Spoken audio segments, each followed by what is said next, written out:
नमस्कार। अब आप राजेश प्रियदर्शी से बिहार का संध्या समाचार सुनिए। मुख्यमंत्री नीतीश कुमार गुरुवार को नालंदा जिले के राजगीर दौरे पर हैं। सीएम नीतीश कुमार ने वहागिरी पहाड़ का हवाई सर्वेक्षण किया और आग से हुए नुकसान का जायजा लिया। रोहतास में दो बाइक की भीषण टक्कर में दो लोगों की दर्दनाक मौत हो गई, जबकि एक शख्स गंभीर रूप से घायल हो गया। बिहार में कोरोना वायरस फिर से जानलेवा होता जा रहा है। बीते 24 घंटे के भीतर एक बच्चे समेत दो लोगों की मौत हो चुकी है। पूर्व सांसद आनंद मोहन की जल्द ही जेल से रिहाई हो सकती है।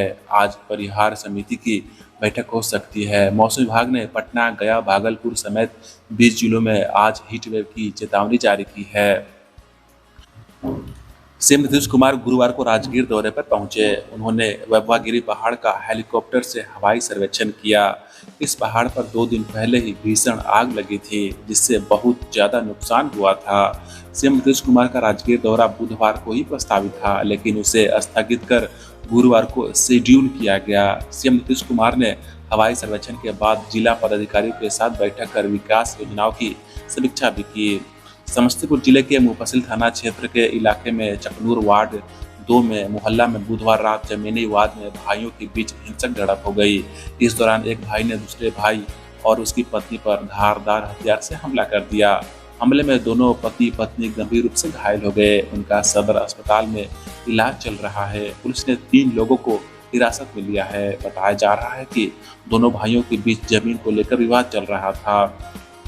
रोहतास के तुम्बा में गुरुवार सुबह 2 बाइक के आमने सामने टक्कर हो गई। इनमें से 2 लोगों की मौके पर ही मौत हो गई, जबकि एक शख्स गंभीर रूप से घायल हो गया। हादसे के बाद गुस्साए लोगों ने नेशनल हाईवे को जाम कर दिया। हंगामा होते देख पुलिस और प्रशासनिक अधिकारी मौके पर पहुंचे और मामला को शांत कराने की कोशिश की।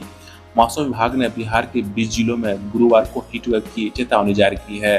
मौसम विभाग के पूर्वानुमान के मुताबिक गुरुवार को पटना, भोजपुर, बक्सर, कैमूर, रोहतास, औरंगाबाद, अरवल, जहानाबाद, गया, नालंदा, नवादा, जमुई, लखीसराय, बेगूसराय, मुंगेर, बांका, भागलपुर, सुपौल जिले में येलो अलर्ट जारी करते हुए लू चलने की आशंका जताई है।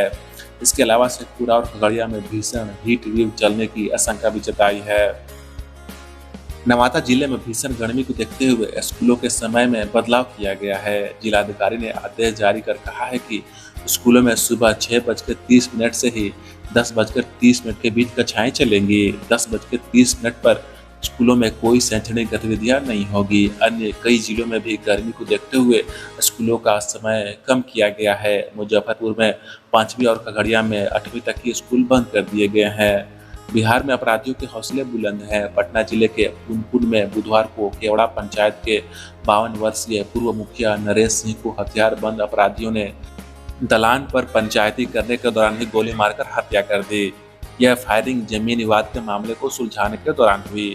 बदमाश पूर्व मुखिया की हत्या करने के बाद सरेआम 6 राउंड फायरिंग करके मौके से फरार हो गए। इससे पंचायत में दहशत का माहौल पैदा हो गया है। हत्या का आरोप गांव के ही रहने वाले पंकज सिंह नाम के शख्स और उसके साथियों पर लगा है। वन एवं पर्यावरण मंत्री तेज प्रताप यादव को फोन पर धमकी देने वाला शख्स गिरफ्तार हो गया है। औरंगाबाद जिले में गिरफ्तार आरोपी की पहचान गम्हा बिघा निवासी सुनील मंडल के रूप में की गई है। सुनील ने स्वीकार किया कि उसने मंत्री को फोन कर धमकाया था। पुलिस ने उसके पास से वो फोन भी बरामद कर लिया है। मोतिहारी में जहरीली शराब से हुई मौतों को लेकर राष्ट्रीय मानवाधिकार आयोग एएनएचआरसी ने स्वतः संज्ञान लिया है। एनएचआरसी ने जहरीली शराब कांड पर चिंता जताते हुए कहा है कि बिहार के मुख्य सचिव और डीजीपी को नोटिस जारी किया। 6 सप्ताह में विस्तृत रिपोर्ट देने को कहा है। इसमें बिहार पुलिस के स्तर पर की गई कार्रवाई, अस्पताल में पीड़ितों का इलाज, आश्रितों को मुआवजा आदि से जुड़ी जानकारी विस्तार से मांगी गई है। इसके अलावा आयोग ने घटना के लिए जिम्मेदार एवं दोषी अधिकारियों के खिलाफ की गई कार्रवाई के बारे में भी रिपोर्ट मांगी है। कोरोना का कहर फिर से बरपा आने लगा है। बुधवार को कोरोना के 138 मरीज मिले, जबकि 7 माह के मासूम समेत 2 की मौत हो गई। मासूम जहानाबाद का रहने वाला था और पटना एम्स के कोविड वार्ड में भर्ती था, जबकि अगमकुआं निवासी बुजुर्ग सुखदेव प्रसाद 72 वर्षीय एनएमसीएच में भर्ती कराए गए थे। पटना जिला के निवासी अस्पताल से रेफर होकर एम्स पहुंचा था। मंगलवार को राज्य के 135 मरीज मिले थे। श्रोताओं, इसी के साथ हिंदी न्यूज बुलेटिन का ये अंक समाप्त होता है। अब हमारे साथी से उर्दू में न्यूज बुलेटिन सुनिए। वज़ीर-ए-आज़म नरेंद्र मोदी ने आज कहा कि गौतम बुद्ध की अजीम तालीमात सदियों से बेशुमार लोगों को मुतासिर कर रही हैं। नई दिल्ली में आलमी बौद्ध चोटी कॉन्फ्रेंस से खिताब करते हुए जनाब मोदी ने कहा कि बुद्ध किसी शख्सियत के बजाय एक समझ और किसी वजूद से हटकर एक उसूल हैं। उन्होंने कहा कि बुद्ध की तालीमात से मुतासिर होकर भारत आलमी फलाह बहबूद के लिए नई पहल कर रहा है। जनाब मोदी ने कहा कि उनकी हुकूमत भगवान बुद्ध के उसूलों की मुसलसल तशहीर कर रही है। वज़ीर-ए-आज़म ने कहा कि अमृत काल में भारत ने कई मौज़ूआत पर नई पहल की है और इसके लिए उनकी तालीमात से हौसला पाया है। उन्होंने कहा कि भारत ने दुनिया को जंग नहीं बल्कि बुद्ध की तालीमात पेश की हैं। उन्होंने आगे कहा कि दुनिया आज जंग और बेअमनी से मुतासिर है, जबकि बुद्ध ने सदियों पहले जंग का हल पेश किया था। जनाब मोदी ने कहा कि बुद्ध का रास्ता ही मुस्तकबिल की राह है। रियासत के ज्यादातर इलाके शदीद गर्मी और लू की जद में हैं। मौसम गर्मा के तल्ख तेवर के सबब मामूलात जिंदगी मुतासिर है। दोपहर के वक्त सड़कों पर लोगों की आमद-ओ-रफ्त कम देखी जा रही है। महकमा मौसमियात ने अगले 24 घंटों के दौरान शेखपुरा जिले के कुछ मकामात पर जबरदस्त लू का रेड अलर्ट जारी किया है। इसके साथ ही खगड़िया, सुपौल, बांका, भागलपुर और पटना जिले में कुछ मकामात पर लू का ऑरेंज अलर्ट है। महकमा से मौसूला मालूमात के मुताबिक अगले 2 दिनों तक रियासत के लोगों को गर्मी से राहत की कोई उम्मीद नहीं है। इसके बाद अगले 3 दिनों तक दर्जा हरारत में 2 से 4 डिग्री सेल्सियस तक कम होने का इम्कान है। इस दौरान शुमाली बिहार के कुछ मकामात पर मामूली बारिश का इम्कान है। इधर गुज़श्ता 24 घंटों के दौरान 43.6 डिग्री सेल्सियस ज्यादा से ज्यादा दर्जा हरारत के साथ शेखपुरा रियासत का सबसे गर्म मकाम रहा। रियासती हुकूमत ने जबरदस्त गर्मी के पेश नजर मनरेगा की मुद्दत कार में तब्दीली की है। अब इसका वक्त सुबह 6 बजे से 11 बजे तक और दोपहर बाद 3:30 बजे से शाम 6:30 बजे तक मुकर्रर किया गया है। मनरेगा कमिश्नर ने इस सिलसिले में सभी जिला मजिस्ट्रेटों को हुक्म जारी कर दिया है। रियासत में आज से गेहूं की सरकारी खरीद शुरू हो गई है। खुराक और सार्फिन तहफ़्फ़ुज़ महकमे के सेक्रेटरी विनय कुमार ने बताया कि पैक्स और ताजिरों की तरफ से इस साल 10 लाख मीट्रिक टन गेहूं की खरीद का हदफ मुकर्रर किया गया है। रजिस्टर्ड रैयती किसान ज्यादा से ज्यादा 150 क्विंटल जबकि गैर रैयती किसान ज्यादा से ज्यादा 50 क्विंटल गेहूं फरोख्त कर सकते हैं। उन्होंने बताया कि किसानों को फी क्विंटल 2125 रुपए की शरह से अदायगी की जाएगी। वहीं रियासत में आज से चना और मसूर की भी सरकारी खरीद शुरू हो गई है। 15 मई तक किसानों से ब्लॉक और सब डिवीजन सतह पर दोनों दलहन फसलों की खरीद की जाएगी।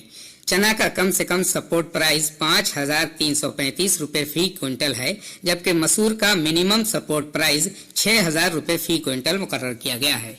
इस बार चना खरीदारी का हदफ 12,305 मीट्रिक टन और मसूर का 28,375 मीट्रिक टन मुकर्रर किया गया है।